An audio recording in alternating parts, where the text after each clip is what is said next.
This is why I stopped offering influencer marketing services in 2024. I believe out of all the episodes I've done on YouTube, podcast, and on TikTok, this has got to be more of the vulnerable ones in terms of becoming more transparent in business decision making. And it's not because I think that influencer marketing is dead, but we'll also touch onto the topic at the later part of this episode. By the way, hi, if you're new here, I'm Lucila Grace Bernardino. I am your freelancing girly who also runs the marketing agency called All Over Socials. I have over 100k plus followers on TikTok, and weekly I make episodes about social media, business, marketing, AI, or anything under the sun that keeps you guys educated and motivated to get your day started. And if you're watching this video on YouTube or on TikTok, I apologize for the setup, but I guarantee you guys will have a better setup next year in 2025. So please bear with me on to this episodes. Anyway, I'm so excited about today's episode because I believe that this is something that's not really talked about that much. I know you guys have probably been seeing content about marketing,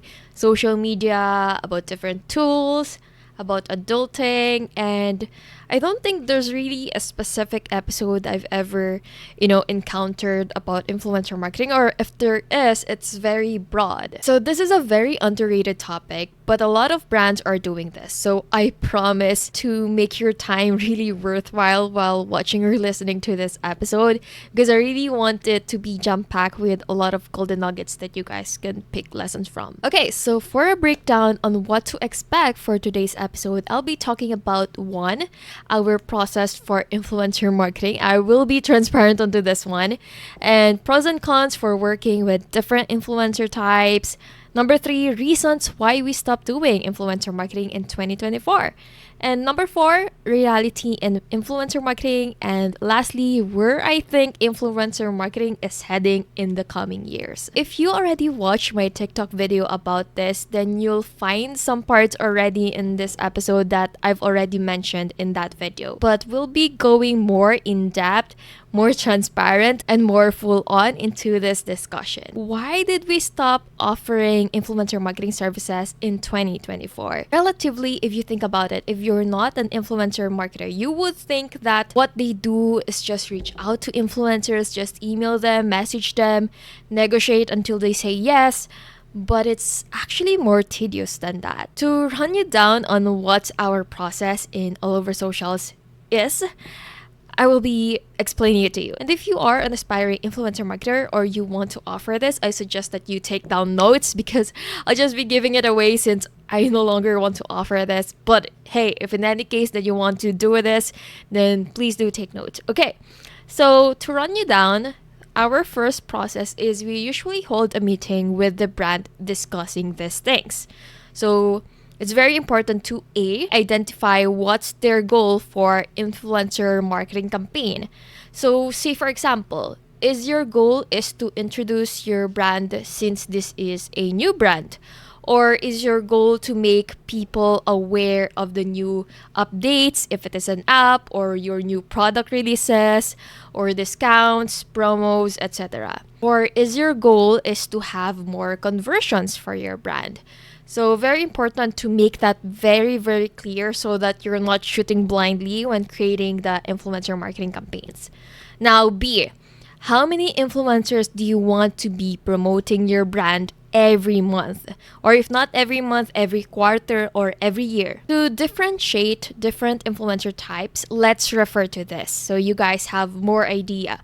So a mega influencer are influencers who have a total following of 1 million and above. Now, macro influencers are influencers who have a total number of followers of 100k plus up to 1 million. Now, micro influencers are influencers who have a total following of 1k up until 100k.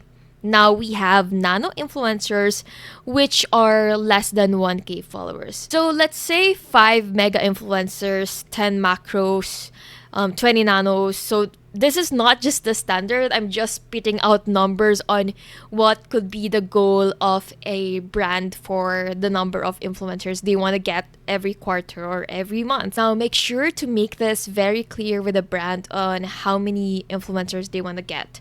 and make sure that, it's not just 10 influencers. I want 10 influencers. But okay, you also have to categorize. Like, 10 influencers can be very broad. It can be, what? Is it like 10 mega influencers? Is it like 10 micro influencers? So make sure to categorize how many big influencers do you want to get, like mega influencers, which are influencers who have over 1 million following, or are you getting just micro influencers? So make sure to be very clear onto that. And now we head on to C.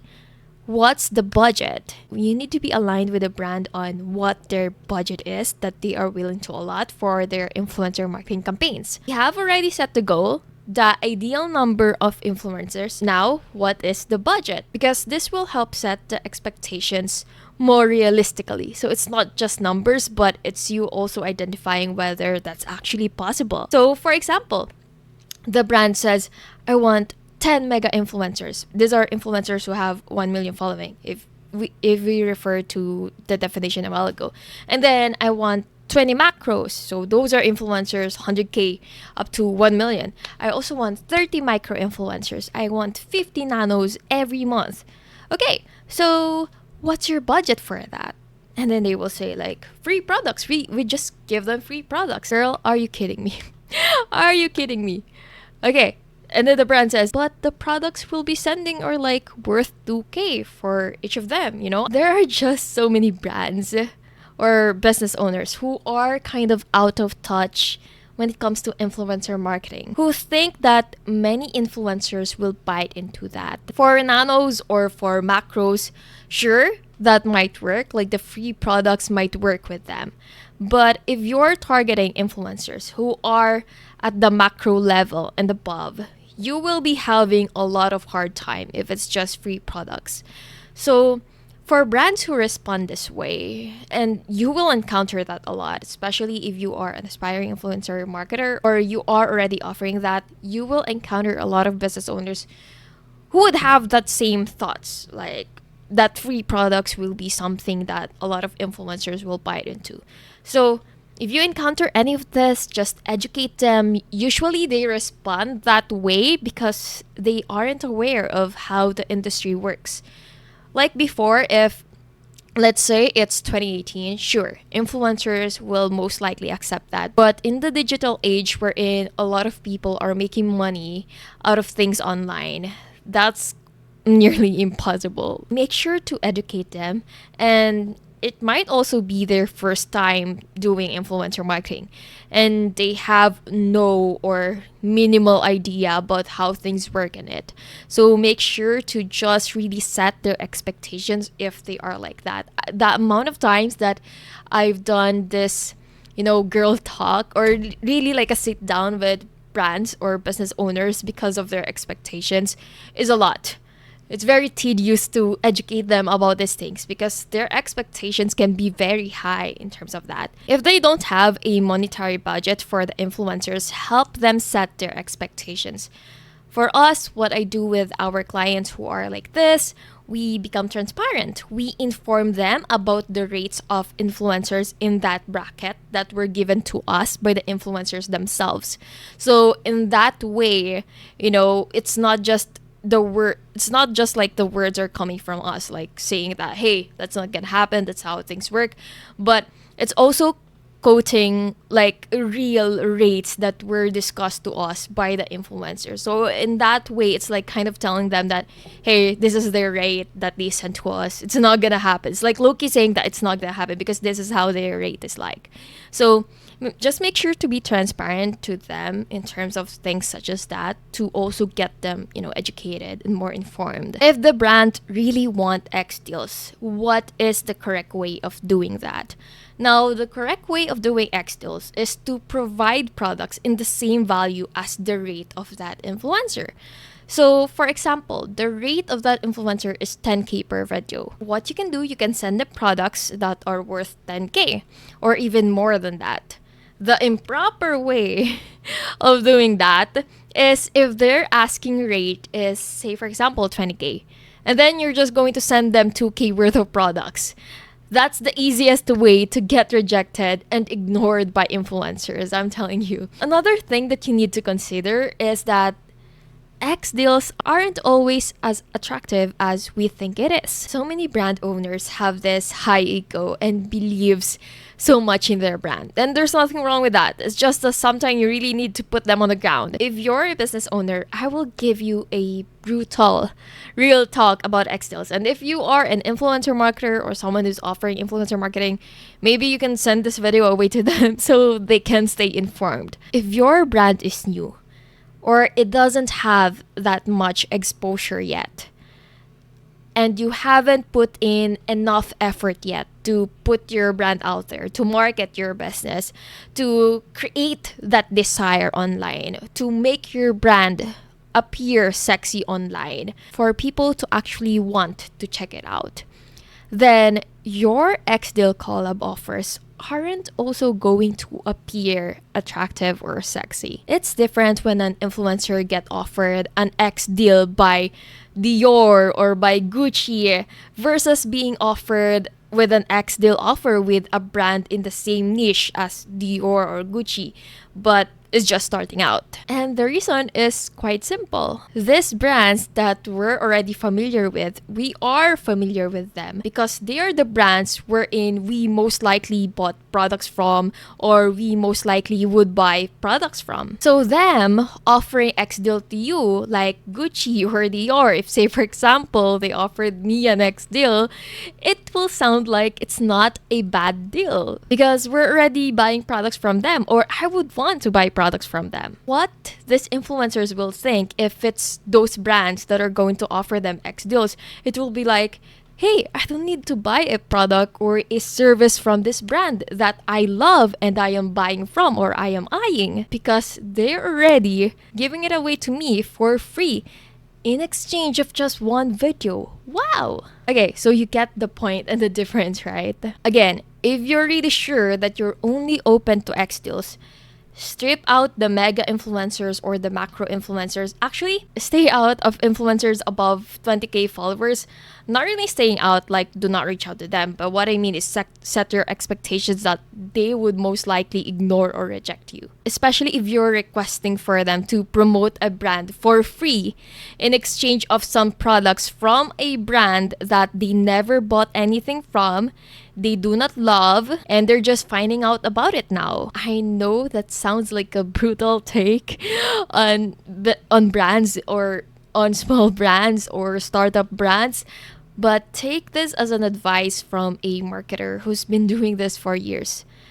This will save you from a lot of disappointments and heartbreaks that, a certain influencer that you would really love to work with didn't respond or, accepted your offer despite sending like a very long message on how the brand fits their niche. But hey, it's still worth the shot if you want to try it out. It's just that what I'm saying is set your expectations realistically. Now, when does xdeal work with influencers who have above 20k followers? It will work.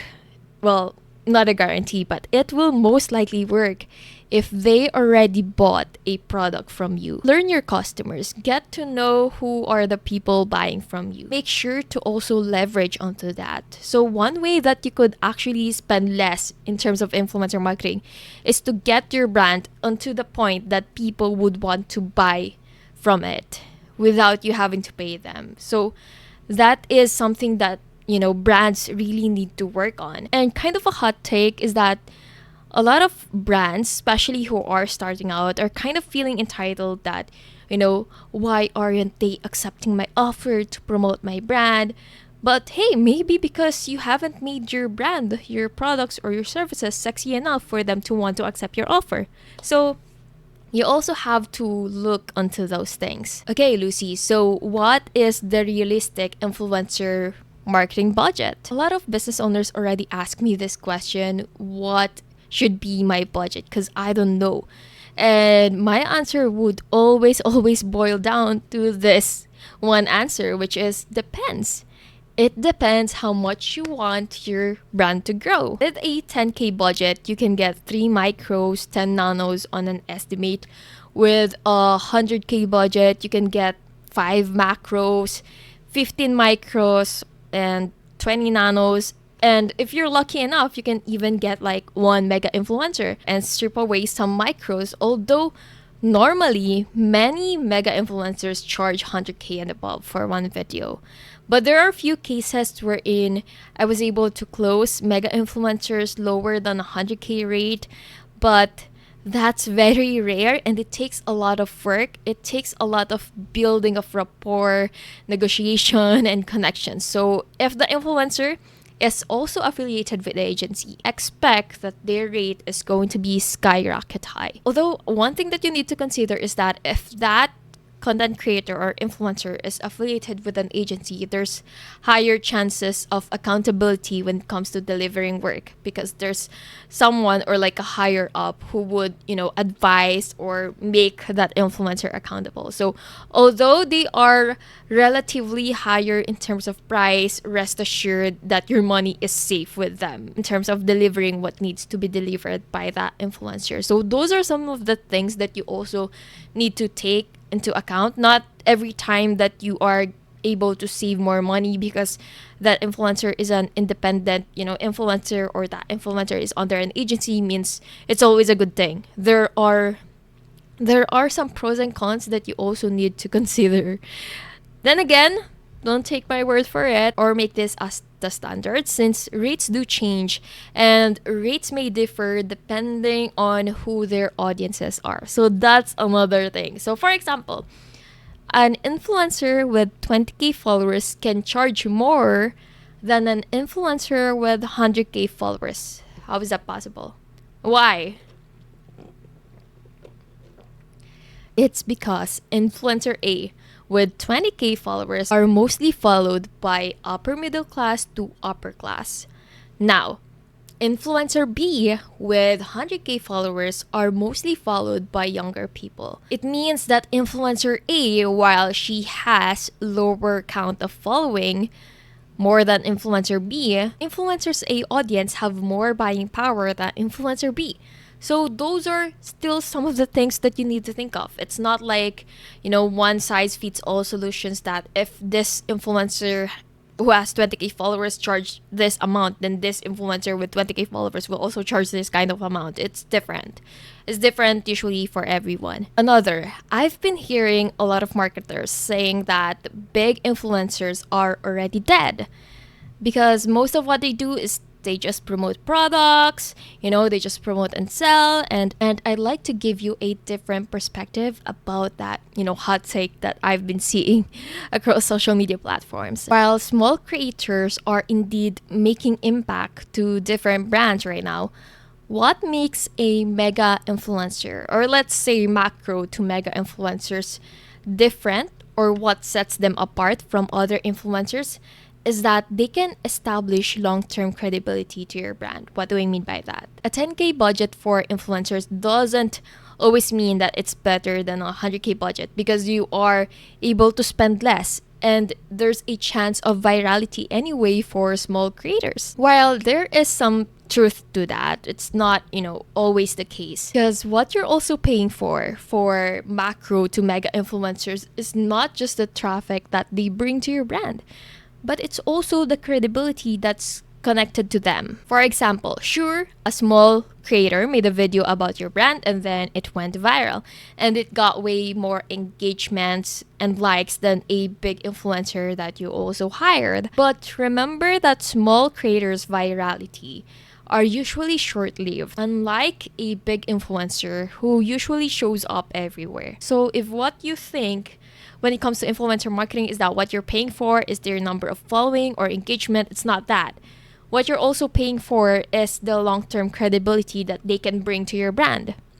We have one client whom we were able to close a big influencer for them. Like really big influencer, almost like a celebrity. And while it didn't go massively super viral, up until this age, it still converts. One way to put your money to waste if you're working with mega influencers is to not maximize the content that they've created for you.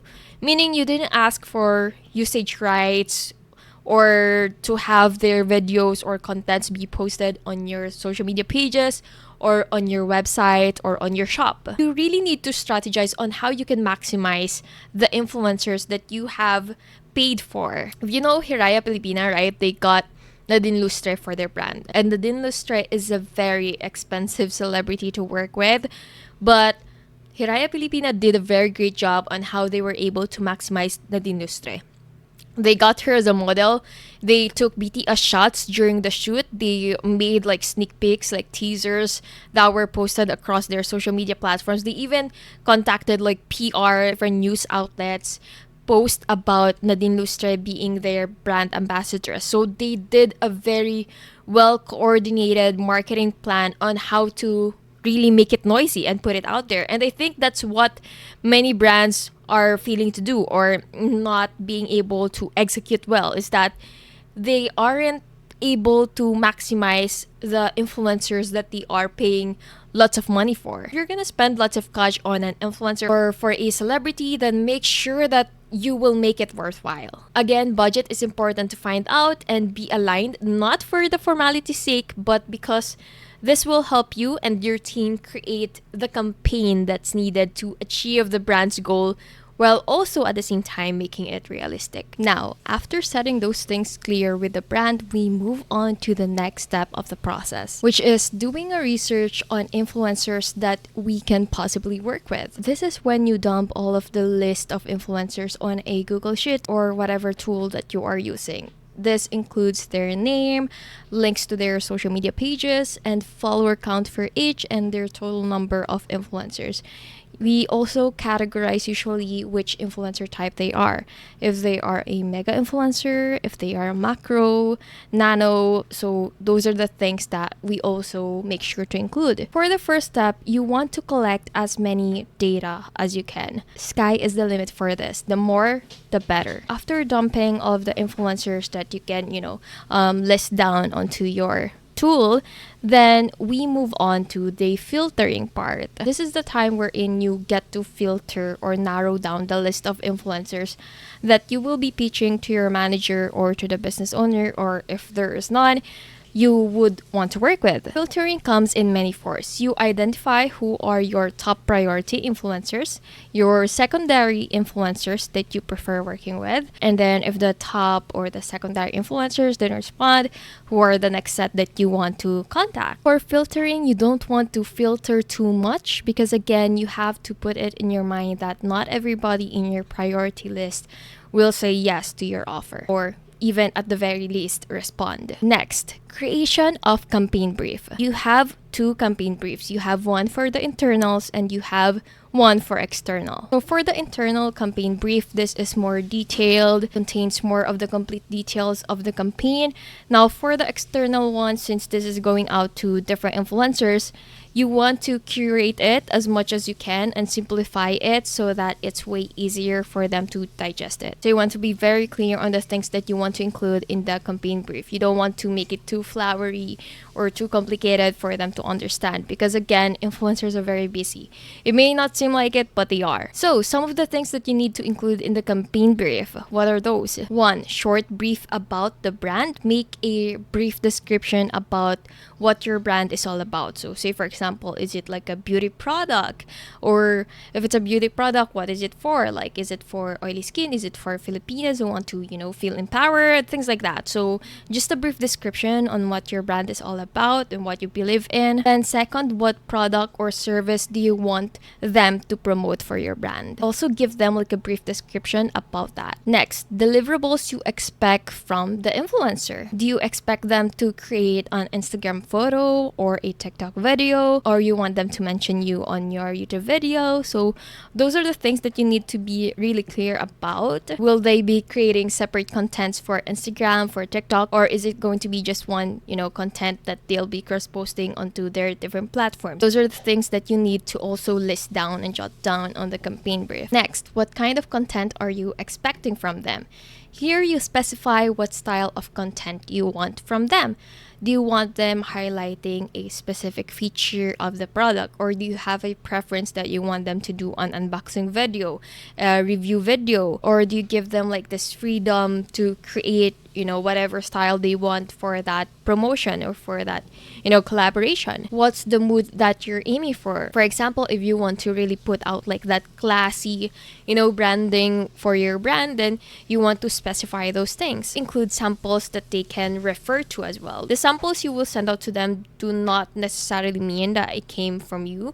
It can be like an inspiration from a different brand or from a different creator. So those are the things that you can also include into the campaign brief. Next, what is the timeline for this? For example, week 1, they need to send a draft of the video or of the photo, and then start of week 2, they need to post the photo. Week 3, they need to post the video. So make sure to also create a timeline so that both of you have this expectations and like this urgency on when do you need that post or those deliverables be delivered, or if there's a specific date, then you would want to include it as well. Because say for example, if there's like an 11/11 promo, of course you don't want the influencers to deliver their contents on the 11 itself or after 11. So make sure to create a timeline in a way that it gives them enough buffer as well, and it gives the content enough buffer to be absorbed by the audience. You also need to specify the usage rights. Will they just be posting it, or do you plan to also post it on your page? Do you plan to also collect their ad codes? If yes, how long do you want the ad code to be? Are they giving you permission to also use their content for ads? Do you also want to feature their contents on your website? So those are some of the things that you also need to specify, especially if you want to get their permission for usage rights. Next, caption and hashtags. What's your suggested caption for them to put into their content? Do you have requirements, like do they need to tag your brand in a caption, or do you have any requested branded hashtags for them to use? Do you have like a template for a script as well? So not necessarily just caption and hashtags, but anything that you feel like you need to specify, like say for example, things that you want them to word for word or even non-verbatim to include into their video, into their script. So those are some of the things that you also need to really specify to them. Now for the payment terms, or what do they get in return. So for this one in our agency, we like to be more generic onto this part, so you won't need to keep on creating new campaign briefs for different or for each influencer. It's very good to have like a customized campaign brief for each tier, but again, that's up to you. That's just how we practice it. Now again, this is not the only way to create campaign brief, because again, it depends with what your goal is as well, and the duration of the campaign. That's another thing that you need to think of. But this is like the base or default way of doing it for short-term campaigns. Next, after finalizing the campaign brief, you then start blasting it with email. For us, we always send collab messages via email first. So always email first, because it makes it way more professional, and emails are well more known of as a tool that's dedicated to professional work, right? For our first and second touch points with influencers, usually we send it via email first, and then if it's unopened or no response, then we have one of our teams following up with them via DMs. I would suggest that you send to at least times 3 or times 5 of the target number of influencers that you want to, work with. And lastly, if they said yes, that's the time that we do the contract signing. Then after the contract signing, after documenting the agreement, we move on to the fulfillment part. So that is like an overview of the process on how to do influencer marketing, at least on how we do it in all over social. So I hope you were able to get a lot of good golden nuggets there. I really tried to be very transparent onto the part with you guys.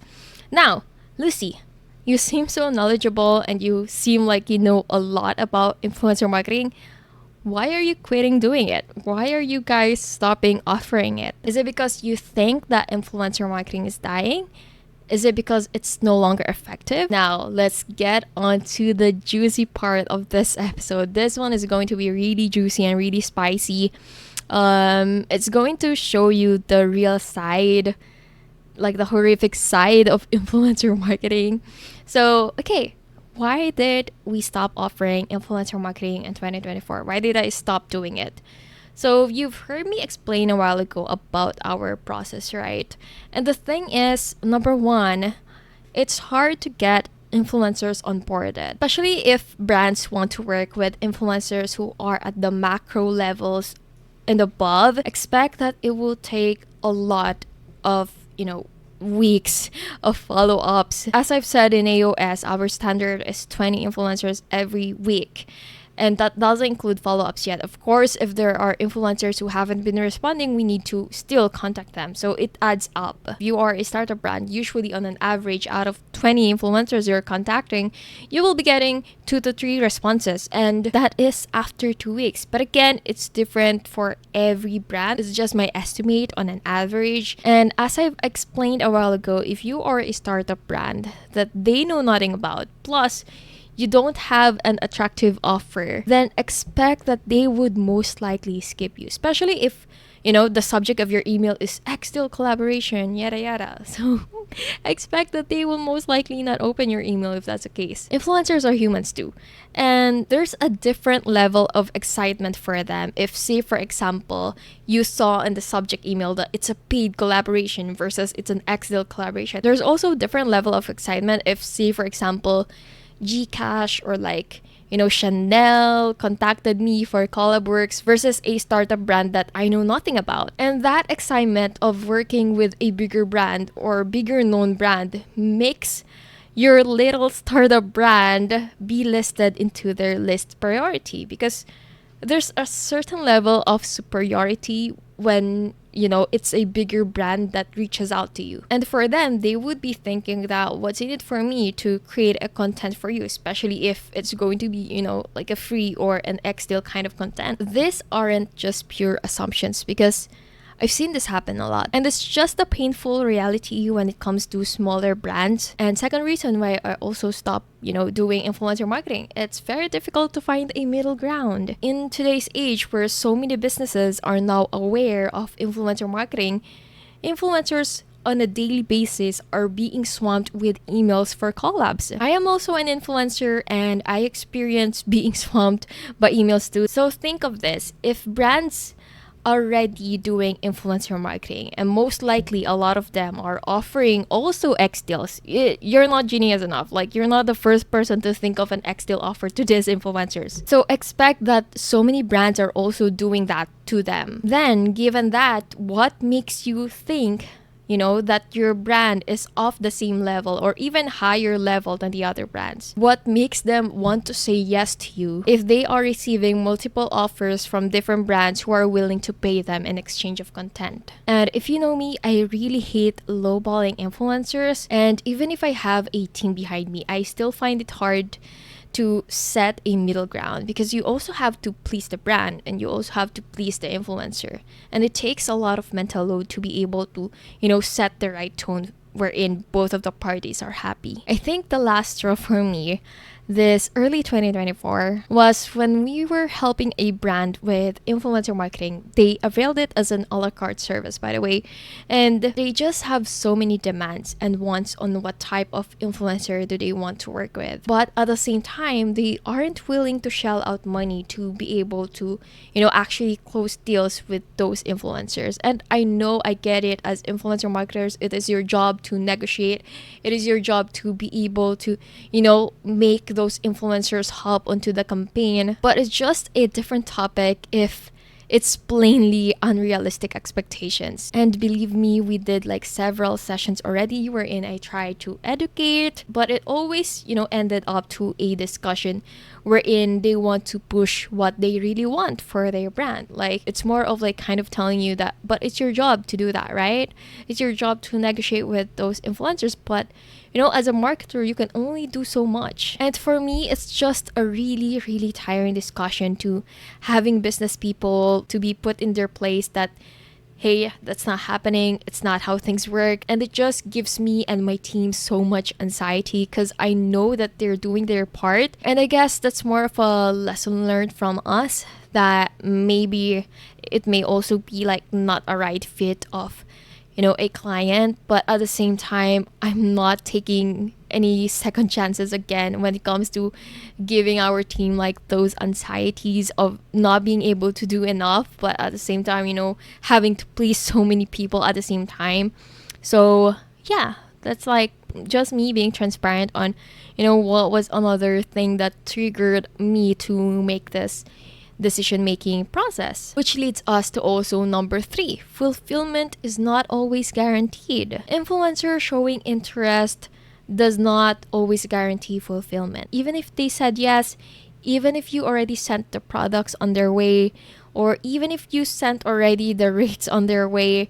And I've experienced a lot of times wherein we sent free products, even to big influencers, and they already agreed. But after they received the product and payment, they just ghosted us. And if you are an influencer marketer, you're only as good as the deliverables of your influencers. No matter how, comprehensive your campaign brief, no matter how you put so much thought onto that campaign, no matter how much organized you are trying to track the fulfillment process of the influencers, and no matter how documented your agreement is to them or how nice you are to the influencers, you didn't try to lowball them and things like that. But if your influencers are not delivering, then that whole effort that you did kind of means nothing. And that is actually a thing that I hate the most. I hate it when I am not in full control onto what's happening, because influencer marketing takes a lot of work, and I've seen my team struggle trying to make influencers fulfill their part. So if you have any influencer marketer friends, give them a pat on the back, give them a tight hug actually, because they aren't given that much credit as they are supposed to be.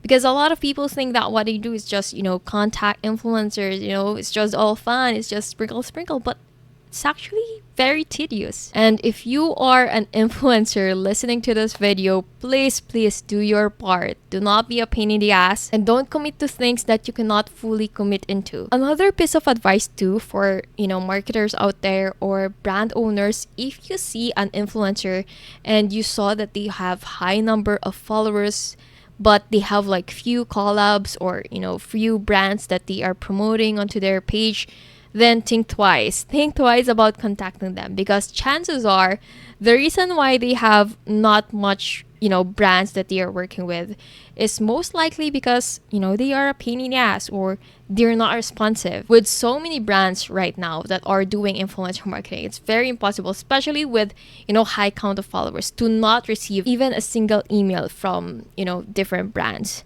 So think twice if you are seeing that, they aren't putting out much branded contents out there. It's most likely because it is a them problem. Also, I am an influencer on the side. So whenever I have influencer marketers dropping by via my inbox and emailing me for brand collabs, and then I commit to it, I really do my best to deliver my part and not be a pain in the ass. Because once you already know how to be in their shoes, you would be very much, kinder to them. And another thing, if you are an influencer and you did your part very well with that one brand, then most likely you would have more chances to work with them, or if not with them, with different brands in the same niche as they are, or just generally different brands as well. So if you're a brand in the productivity tool, finance tool, AI tools related to business, and you are watching this episode or listening to this episode and you want to collab with me, email me for my rates. It's alloversocials@gmail.com. Okay, but all things aside, does this mean that it's the end of influencer marketing? Should all agencies also stop offering influencer marketing? Should brands stop doing influencer marketing?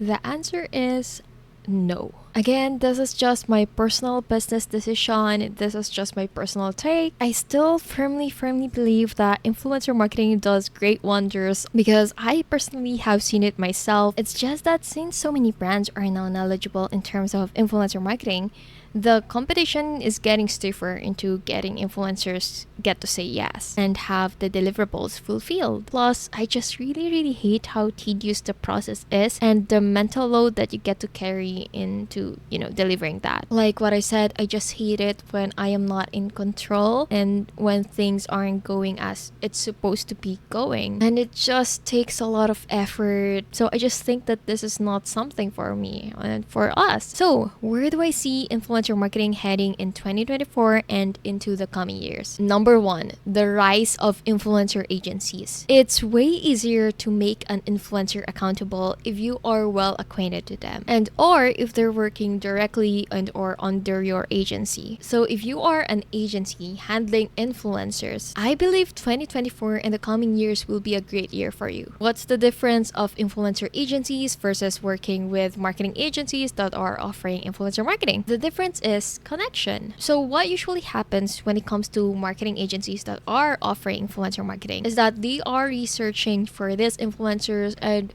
most likely they are not, well acquainted to these influencers. Unlike if it is an influencer agency, what they usually do is that based on your campaign objectives, based on your brand and your budget, they handpick influencers that are already under their agency. They pitch it to you. They have more power or authority to make these influencers accountable. And this saves you a lot of time from constant and endless follow-ups with no guarantee of fulfillment. If you have an influencer agency wherein you have the connections that others don't have, then maximize that. Let it be known to these different brands that you have that sort of connection, because connection nowadays are very powerful, especially if you're dealing with influencers. Number two, the rise of long-term relationships with influencers. Since I am also an influencer on the side, I have noticed that I respond better to brands or people that I have previously worked with as an influencer. So instead of you having to spread out your brand very thinly on different content creators, maybe also consider building long-term relationships with influencers instead of having one influencer be onboarded for one video. If you really love that certain influencer, like they're very punctual, they are very creative,